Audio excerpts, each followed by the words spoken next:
Keep up to date with everything this year on Twitter, SoundCloud, YouTube and WordPress.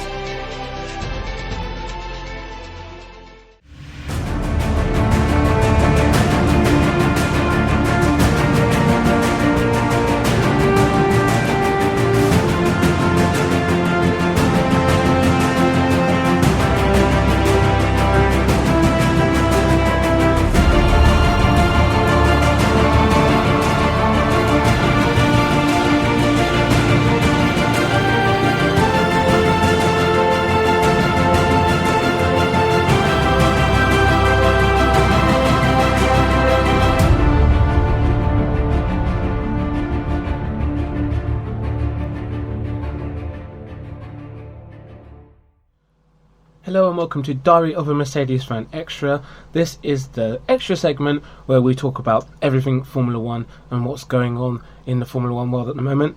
And once again, I'm joined by my good dear friend Alessandro Di Genova. Hello everyone. For people that haven't listened before, Alessandro was on Diary of a Mercedes Fan over the Bahrain Grand Prix weekend, and it's nice to have you here once again. It's a Russian Grand Prix, and yes, we got a lot to talk about in this one, but Alessandro, as I was about to mention, Alessandro's a Ferrari fan, so it's nice to have someone else's perspective, not just me rambling on about Mercedes, which is quite nice. But to start this off, so far we've talked maybe a bit about pre-season, but we've had 3 races, and from a Ferrari's perspective, how would you rate the season so far for you? Could have gone better? Are you happy with progress? Or would you have expected a little bit more from this point? Well, I mean, it's pretty. We've got a pretty good mix actually so far.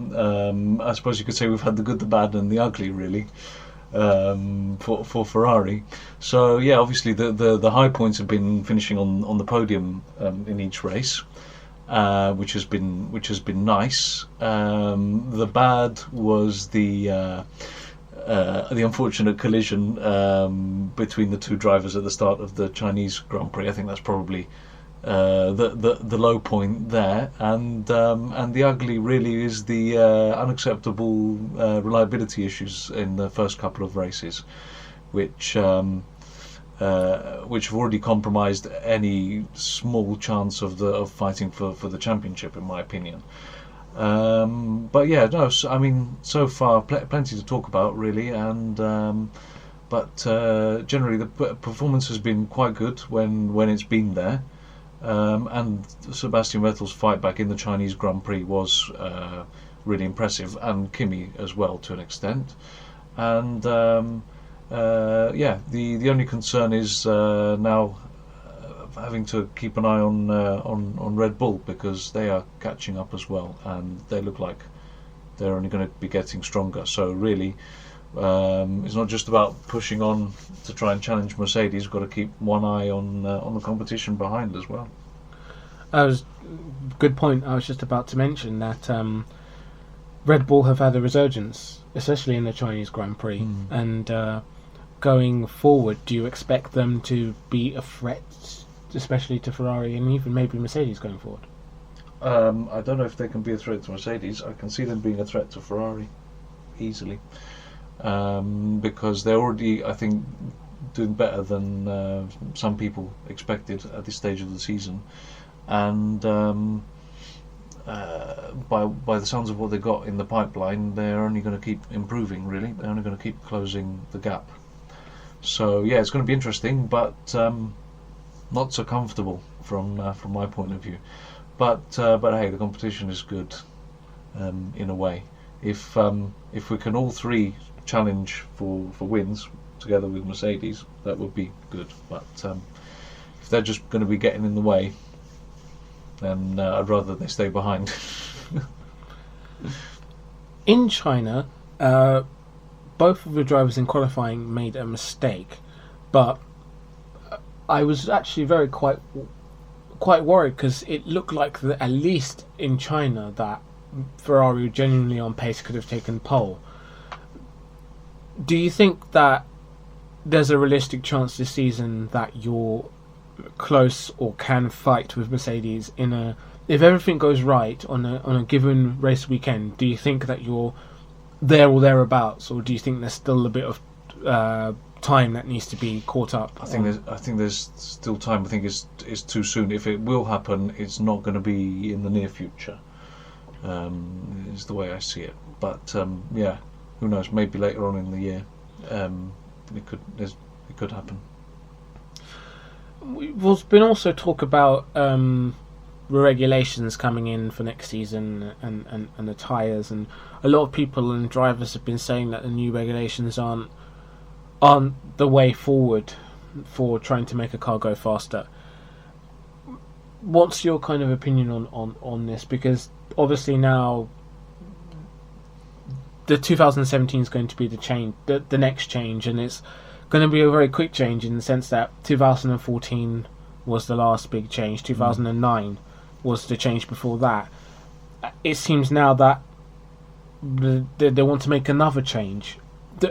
Do you see that this of being positive, or do you think that we've got necessarily what we've got and should work with it?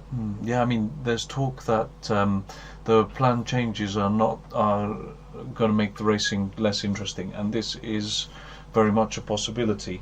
So I think, I don't know, they need to sit down really and take a look at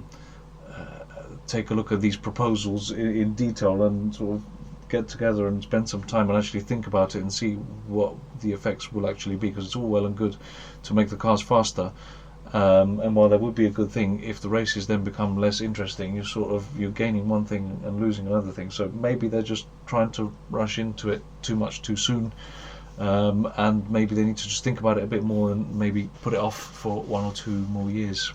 Especially if this season turns out to have some cracking races, then what would be the point in changing?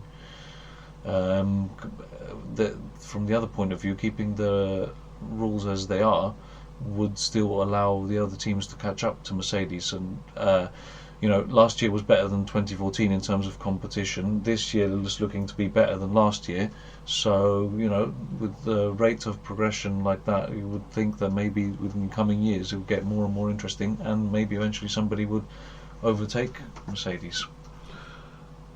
Martin Brundle commented over the Chinese Grand Prix weekend that this was the strongest field in Formula 1 maybe in the last 5, 6, 7 years. Would you agree with that sentiment, in that we've got quite a strong field? Because the racing this year has actually been quite strong from throughout the whole teams. So I mean, I would agree with him in that respect. But do you think that's I mean, Martin's obviously a well-respected person, but do you think that the field is the strongest it has been for maybe in terms of driver talent, driver lineup, in terms of that for the last 5 to 10 years? I would say so. The only thing is that we don't have all the world champions like we did a few years ago. But apart from that, we've still got 4 or 5. I mean, 1, 2, 3, about 5. I can't think now, but yeah. So there's still quite a lot of world champions in there. But even the young guys are really good. So yeah, I would definitely agree with Martin on that one.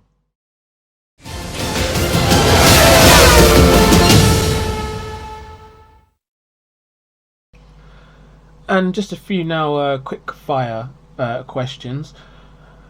The driver that's impressed you the most so far this season? Well, in terms of not putting a foot wrong, it has to be Nico Rosberg. He's the only one that's been consistently there, really. I don't know. I wouldn't say none of the young ones stand out more than him, to be fair. I'd have to go with Nico for now. And the driver that's disappointed you the most so far, or the one that's least impressed you so far this season? Oh, that's tough. I need to think about that one. I would say I couldn't pick one, to be fair. I'm going to push you. Name one. I haven't got a good enough reason for anyone, really. No, I'm afraid I can't answer that one. I've not been particularly disappointed by anyone, to be honest. Okay. Team that's impressed you the most so far this season? It has to be Haas, I think. I think I will go with that. I don't think anybody expected for them to score points so soon, especially after a difficult qualifying in Australia as well. And then to go even better, they actually made a really good car for Bahrain. That was impressive.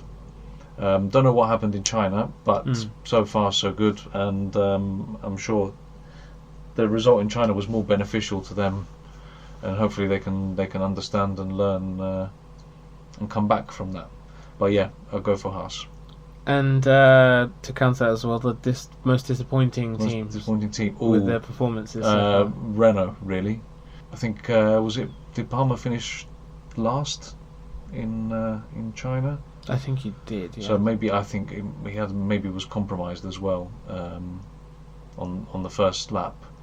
But it's understandable under the circumstances. To be fair to Renault,